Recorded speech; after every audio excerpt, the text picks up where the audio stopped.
Bei Diktaten wirken wir nicht mit. Sie mögen ein Diktat als Diktat und oktroyieren.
Que nos ataca a nosotros en nuestras costas y en nuestras tierras, el mismo que ataca a los demás. Y por eso decimos y proclamamos que con combatientes cubanos podrá contar el movimiento revolucionario.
Children's futures, and we are all mortal.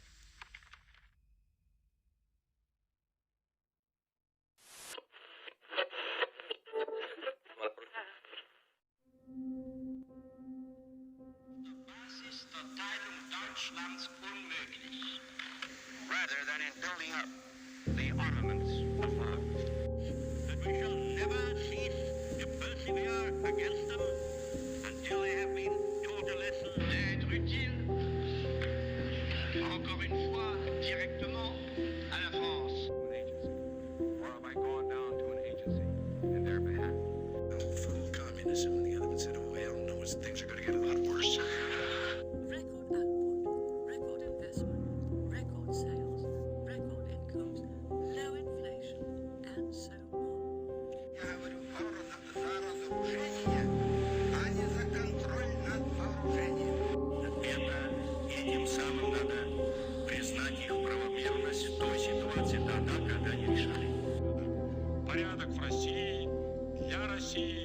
Во имя России. Спасибо. Простым образом, по воле народа, законно и мирно. 和可担负性做出中国贡献。 and with the awareness that in cooperation and friendship lies our best security. We will live to see the day. Whatever signs on the part of Israel, I want to live to see that day.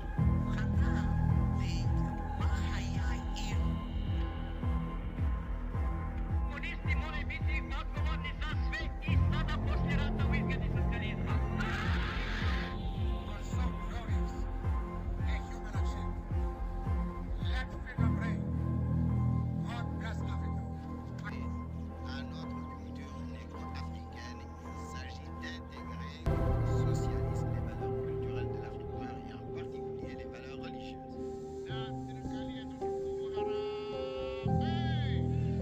During his tenure, Anything to fear at all, because I think all of them are brothers and sisters. All they get the same answer. We cannot fix a date and time for Je veux leur dire un message d'indulgence, car la tolérance n'est que la vie de l'indulgence. Alors, nous souhaitons de la tolérance, de l'indulgence, et nous prions Dieu, nous les musulmans, de nous guider, afin de ne pas heurter les règles de vie de ceux chez qui nous vivons. هذا الكتاب الابيض فيه حل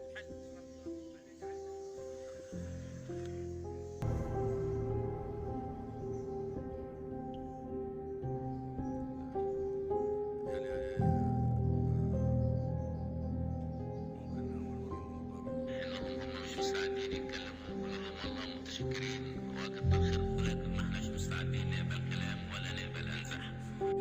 ما نحتاج احنا اسلوب ستالين في مواجهه الخونه وانما نحتاج الاسلوب البعثي في مواجهه الخونه. أمة عربية واحدة ذات رسالة خالدة.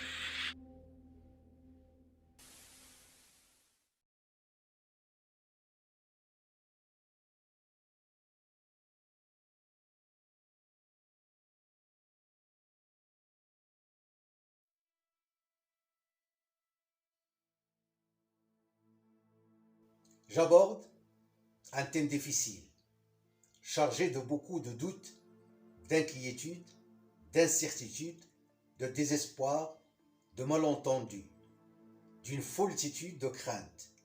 Car il est plus facile dans le monde d'aujourd'hui de parler des relations bilatérales et multilatérales que de la géopolitique internationale. Traiter les problématiques, les questions majeures d'ordre géostratégique et géopolitique, c'est rentrer dans un univers incroyablement complexe. C'est naviguer dans des eaux difficiles. C'est mettre les pieds dans un champ miné. Les mutations, les changements, les transformations, les bouleversements, les variations majeures qui ont marqué l'histoire de l'humanité, au moins depuis les années 90 du XXe siècle, sur tous les plans idéologiques, politiques, économiques, sociaux, culturels, identitaires, sanitaires, climatiques, écologiques, scientifiques, technologiques, ont eu des impacts énormes sur les processus géostratégiques et géopolitiques internationaux. Je ne vais pas faire un bilan exhaustif sur les événements majeurs qui ont secoué le monde parce que tout simplement les informations, les analyses, les critiques, les traitements de données y sont abondantes. Il y a même une hyperstructuration de telle sorte que ce que nous avons consommé et nous continuons de le faire, d'images, de paroles, de discours, d'actes de vandalisme, de barbarie, d'inhumain, de sauvagerie et même des rhétoriques transgressent les intelligences émotionnelles, sociales, collectives, brouillent les consciences, entachent les âmes, les esprits. Cet univers marque la fin des limites entre le réel et la réalité, la vérité et l'absence de vérité, le concret et l'abstrait, le prévisible et l'imprévisible, l'affirmation et l'approbation, la paix et la guerre. Les certitudes en géopolitique sont vacillantes, aléatoires. Les guerres, les violences inouïes, abominables, les atrocités, les cruautés, les calamités sont des langages métaphoriques, sont des langages symboliques par lesquels l'humanité tente de dire l'indicible. Mon propos tentera justement de favoriser l'ouverture sur cet univers qui échappe à la raison qui commande, qui embrasse la folie qui dirige, qui dilapide le crédit de chantre d'une paix mondiale durable, d'un développement pour tous.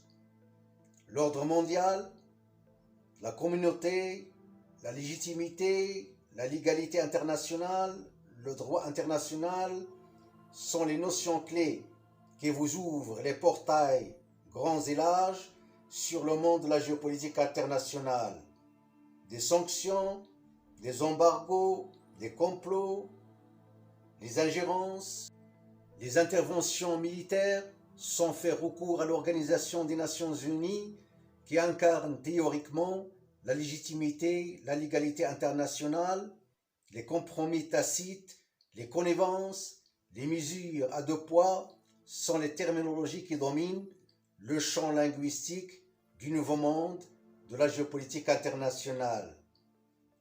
Tout ordre mondial, dans le présent, comme c'était dans le passé et que le sera fort probable dans le futur, vise à conforter les positions des grandes puissances dominantes sur l'échiquier des jeux, des enjeux de la géopolitique internationale. Avant de développer le thème central de mon propos, celui de la petite histoire de l'histoire contemporaine de la géopolitique internationale, je mets l'accent sur 3 postulats qui vous permettent de mieux s'armer de quelques outils pour mieux mener les critiques, les analyses avec vigilance et mesure sur les jeux, les enjeux de la géopolitique internationale actuelle et de demain.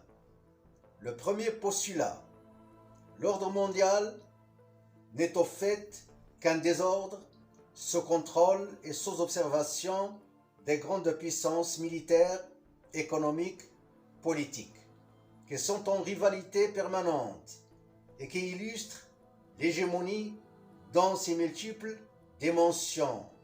L'hypocrisie, l'égoïsme, l'égocentrisme, le narcissisme, la ruse, le mensonge. Le deuxième postulat, la communauté internationale n'est au juste que la communauté des grandes puissances qui cherchent inlassablement à imposer des normativités globales de conduite, de comportement au reste du monde, afin d'assurer leur domination qui se pratique généralement par 2 mécanismes, le soft et le hard power. Les armes alimentaires et de la soif, les sanctions économiques, politiques, diplomatiques sont redoutables et efficaces. Cependant, leurs effets sont parfois pervers. Le troisième postulat, le droit international n'est dans le réel et la réalité que des déréglementations, des lois, des règles imposées par les grandes puissances, ne serait-ce qu'anecdotiques, que ces mêmes puissances refusent de ratifier plusieurs conventions et traités qui érige les relations internationales, par exemple la non-prolifération des armes nucléaires, la Cour pénale internationale, la CPI, le Conseil des droits de l'homme des Nations Unies, la protection des océans, et j'en passe. Les États-Unis d'Amérique en sont un mauvais exemple. Sans tarder, je rentre immédiatement au vif de mon sujet.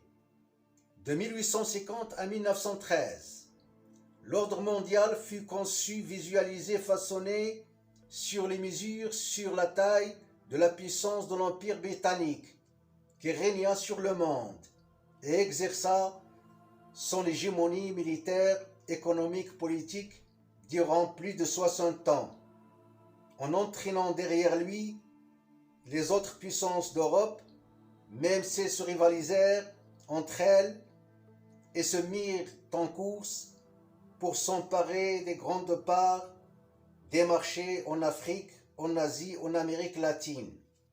À cette époque, l'imaginaire politique fut transcendé par la notion de l'empire, dans un contexte de colonisation accélérée, débordant sur l'ère impérialiste, dont le processus atteigna son paroxysme en 1914, date de début de la Première Guerre mondiale, qui dura 4 années et dont les conséquences furent catastrophiques et pour les puissances d'Europe et pour les pays colonisés, et metta la géopolitique internationale face à de rudes épreuves.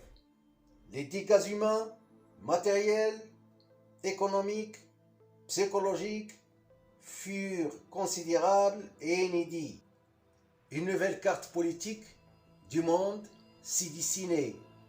L'hégémonie européenne a été vouée au déclin. D'emblée, les États-Unis d'Amérique ont établi les bases, les fondements militaires, économiques, politiques, culturels de leur éventuelle emprise sur le monde. Pour maintenir la paix mondiale, les grandes puissances ont créé la Ligue des Nations en 1920, qui a été vite mise en cause et à l'épreuve.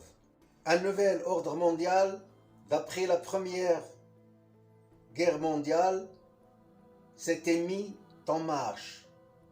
Le système monopolaire s'était maintenu avec l'avènement des États-Unis d'Amérique comme une superpuissance. Mais pas pour longtemps. En 1917, la révolution bolchevique triomphait en Russie de Julius César. Une décennie plus tard était suffisante pour instaurer le régime communiste et d'en faire l'idéologie officielle de l'État de l'Union soviétique. De nouveaux jeux et enjeux géostratégiques, géopolitiques se sont imposés et qui avaient pour titre la lutte entre le capitalisme et le communisme. Aussitôt, le monde s'était sombré dans les labyrinthes de la grande crise économique mondiale de 1929. L'Union soviétique en était sortie indemne grâce aux politiques de planification économique entretenues par l'État sous tutelle des soviets. 10 ans plus tard, la Deuxième Guerre mondiale s'était déclenchée et qui n'était qu'une addition additionnelle, parce que les tensions ont atteint des stades du non-retour à cause de l'adoption des approches différentes et même contradictoires pour surmonter les retombées néfastes et catastrophiques de la grande crise économique de 1929, ce qui avait débordé sur des confrontations, des conflits armés. Les 6 années de guerre ont été suffisantes pour que le chaos règne en maître. Ces 3 événements majeurs, le triomphe du communisme, la grande crise économique mondiale de 1929, la Deuxième Guerre mondiale, survenue dans l'espace de 20 années, ont bouleversé complètement la donne géostratégique et géopolitique internationale. L'utilisation de la bombe nucléaire comme arme de destruction massive contre le Japon a été impératif pour les États-Unis d'Amérique pour mettre un terme à la guerre. Depuis, le monde s'était réveillé sur l'ampleur des drames, des sauvageries, des barbaries, des cruautés et commençait à compter ses pertes colossales. Aussitôt, la machine de la géopolitique se mettait en marche avec la conférence de Yalta 1945 qui avait réuni les vainqueurs de la guerre. Un nouveau ordre mondial bipolaire a vu le jour. Le pôle capitaliste avec les États-Unis d'Amérique comme chef de file et le pôle communiste avec l'Union soviétique comme chef suprême. Deux alliances militaires ont été construites, l'OTAN et le pacte de Varsovie. La légitimité internationale a été incarnée théoriquement par l'Organisation des Nations Unies qui a été créée en 1945. Une nouvelle carte politique du monde s'était dessinée. Le processus de décolonisation en Afrique, en Asie, s'était déroulé dans une atmosphère géopolitique très tendue, débordant sur des dépassements, des dérapages qui vont alimenter par la suite tout genre de conflits frontaliers, ethniques, communautaires, religieux, et dont les conséquences continuent à faire des ravages. Deux notions clés, la guerre froide et la coexistence, ont régi les relations internationales. La géopolitique de cette époque a été marquée par le surgissement de plusieurs crises et conflits, pour ne pas citer que la crise cubaine et la crise coréenne. La période de la guerre froide avait scindé le monde en deux, d'une manière inédite. Un extrémiste, la mèche a été écartée du baril de poudre. Force est de constater qu'au sein de cet affoulement géopolitique, des avancées considérables et spectaculaires, scientifiques et technologiques, ont conduit le monde à des exploits sans précédent au profit des progrès, du développement de l'humanité. Il y a des espoirs tantôt exagérés, tantôt mesurés. Les débuts des années 80 est une date de référence à retenir.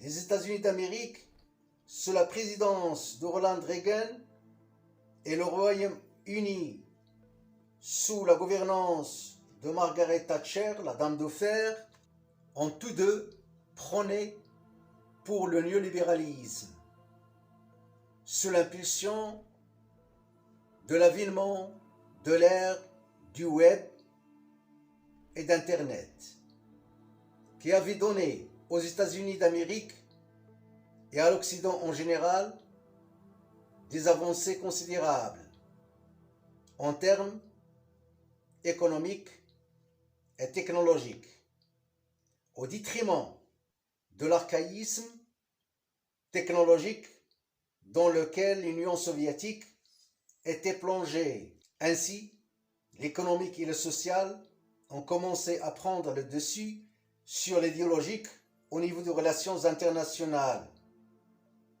1986, le grand tournant historique se faisait sentir en géopolitique. Alors que Mikhail Gorbatchev, à peine arrivé à la tête de l'Union soviétique, avait tiré la sonnette d'alarme sur les états des lieux lamentables et déplorables de l'Union soviétique sur les plans économiques, technologiques, administratifs. D'où l'urgence de tenter quelque chose pour sauver l'homme soviétique gravement malade. Sa survie était un enjeu majeur. Un processus de réforme soulignant de la perestroïka et du glasnost a été mis en exergue. Mais ceci n'a pas été suffisant pour éviter l'inévitable. Le cancer de la bureaucratie et du sacro-saint de la force du travail en économie socialiste ont beaucoup affaibli le corps soviétique. Son destin fatal n'était que question du temps. En 1991, les événements en Union soviétique et notamment dans tous les pays de l'Est de l'Europe avaient tendance à se dégrader. Du jour au lendemain, le verdict était tombé. L'Union soviétique jetait l'éponge. L'effritement et la déconfiture du pôle communiste se mettaient en marche. Une nouvelle carte politique mondiale s'était dessinée. À fur et à mesure, les sorciers, les théoriciens de la philosophie politique, de la géopolitique internationale ont célébré la victoire du libéralisme, de l'économie de marché, de la démocratie libérale, en simulant les premières prophéties qui ont fait écho dans les médias et les mondes politiques et intellectuels. Les incertitudes, les inquiétudes, les doutes ont entaché les âmes, les esprits, les consciences de tous les peuples du monde concernant leur bien-être, leur avenir. À très forte raison, un nouvel ordre mondial uni au monopolaire était né. Dans les États-Unis d'Amérique sont devenus la seule puissance dominante, le premier gendarme au monde, ce qui avait nécessité des structures, des institutions internationales de gouvernance pour mieux tirer profit de la nouvelle donne géopolitique. Ainsi, l'Organisation mondiale du commerce, l'OMC, a vu le jour en 1995. Plus tard, le G7, le groupe des pays les plus industrialisés au monde, et le G20, les pays les plus riches de la planète Terre, sont venus décorer le paysage politique international. D'ores et déjà, une nouvelle géostratégie et géopolitique américaine à 3 volets s'était avérée vitale et impérative, dont le résumé de contenu est comme suit. Le premier volet, finir une fois pour toutes avec les groupuscules du Moyen-Orient qui défiaient et contrecarraient les intérêts américains et occidentaux et faire de l'État d'Israël la seule puissance régionale. Cette stratégie était mise en marche depuis la fameuse déclaration de Condoleezza Rice, alors secrétaire d'État aux Affaires étrangères sous la présidence de George W. Bush, celle du chaos contrôlé et du Grand Moyen-Orient, dont les premières conséquences sont déjà connues. Le chaos en Syrie, en Libye, en Irak, au Yémen, au Liban, au Soudan, l'instabilité en Tunisie, les sanctions, l'embargo contre l'Iran. Le deuxième volet, affaiblir la Russie fédérale, héritière de l'arsenal nucléaire de l'ex-Union soviétique. La guerre Russie-Ukraine n'est qu'une étape pour mettre en péril l'économie, la puissance militaire de la Russie. Le troisième volet, attaquer la Chine sur plusieurs fronts économiques, commerciaux, militaires, démocratiques, droits de l'homme, de minorités, en se servant de nombreux problèmes sociaux et territoriaux comme la question de Taïwan, de Hong Kong, des îles situées entre la Chine et le Japon, auxquelles la Chine est confrontée, et par la suite contrecarrer sa volonté et son ambition de devenir la première puissance économique financière au monde, voire même politique et militaire, même si cela paraît difficile, vu que la Chine a d'autres chats à fouetter.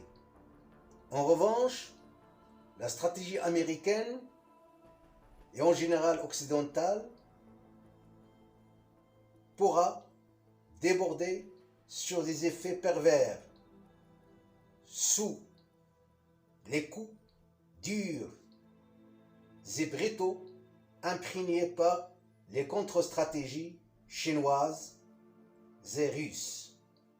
À très forte raison, la question véritable et substantielle: est-ce qu'on peut parler aujourd'hui d'un nouvel ordre mondial qui se profile à l'horizon proche?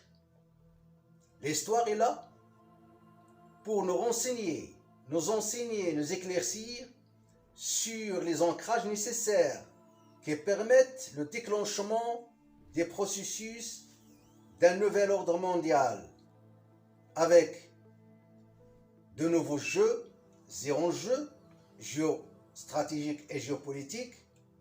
Ceci présuppose des événements majeurs qui surviendront et parviendront à renverser les situations pour donner les pouvoirs, les dominations, les hégémonies à une puissance ou à plusieurs puissances déjà existantes ou nouvelles.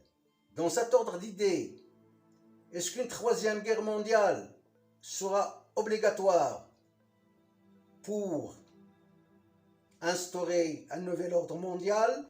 Je ne le crois pas, car tout simplement, les puissances qui sont en rivalité géopolitique comprennent explicitement et inclusivement les risques majeurs d'une telle guerre, vu l'arsenal nucléaire dont ils bénéficient. Est-ce que l'accumulation de plusieurs événements, les crises du climat, sanitaire, économique, financière, migratoire, écologique et les guerres régionales, comme celle de la Russie contre l'Ukraine, pourront déclencher les processus d'émise en marche d'un nouvel ordre mondial? Je crois dur comme fer que de tels événements ne me permettent pas de dire que les renversements des situations géopolitiques sont sur le point de se réaliser. Il est de fait incontestable que le seul événement majeur, déclencheur du grand changement géopolitique, ne serait-ce que l'affirmation de la Chine en tant que première puissance économique, commerciale, financière au monde, qui devancera les États-Unis d'Amérique sur ces plans. Ce tournant historique va prendre quelque temps et fort probable, ça sera entre 2030 et 2040. Ce n'est pas loin. D'ici là, quels seront les grands aspects de ce nouvel ordre mondial que se projette et qui est tant attendu? Le premier aspect, la restructuration du système mondial autour de plusieurs pôles. Un système multipolaire. Le deuxième aspect, la réforme éventuelle de l'Organisation des Nations Unies sur des nouvelles bases et pour de nouveaux rôles, sous l'impulsion des problèmes qui sont devenus globaux, nécessitant des solutions globales. De seuls, les pays, les grandes puissances ne parviendront jamais à les surmonter. Le cataclysme climatique, la débâcle écologique, les crises sanitaires, les flux migratoires, le terrorisme et d'autres nouvelles crises à envisager, notamment la pollution des océans, les feux des forêts, les catastrophes naturelles de grande envergure, et j'en passe. Le troisième aspect, le déchirement arbitraire du tissu de la mondialisation en deux morceaux. Le premier morceau sera fait de couleurs des pays dits libres, démocratiques, développés, avec les États-Unis d'Amérique comme figure de proue, qui auront leur structure d'intelligence artificielle et leur monnaie d'échange.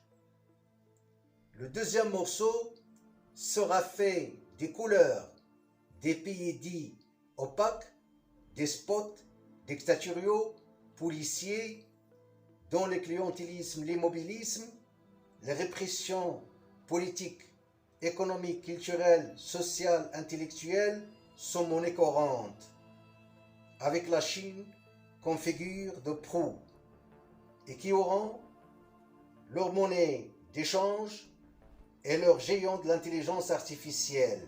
Donc, au lieu d'une géopolitique qui se jouera avec deux pôles, ou plusieurs pôles, l'ordre mondial sera structuré autour de deux mondialisations dont les risques seront inédits et dont les ondes de choc seront considérables. Certes, l'humanité sombrera dans une période très mouvementée, très agitée, très instable. Les mouvements sociaux, les soulèvements, les révoltes des peuples, surtout des femmes, prendront des formes violentes et meurtrières. Je ne me vante pas. Il n'y a qu'une seule voie à suivre. La voie de la justice, de l'éthique, de l'équité, de la solidarité, de la mutualité, de l'intelligence collective positive, de la conscience.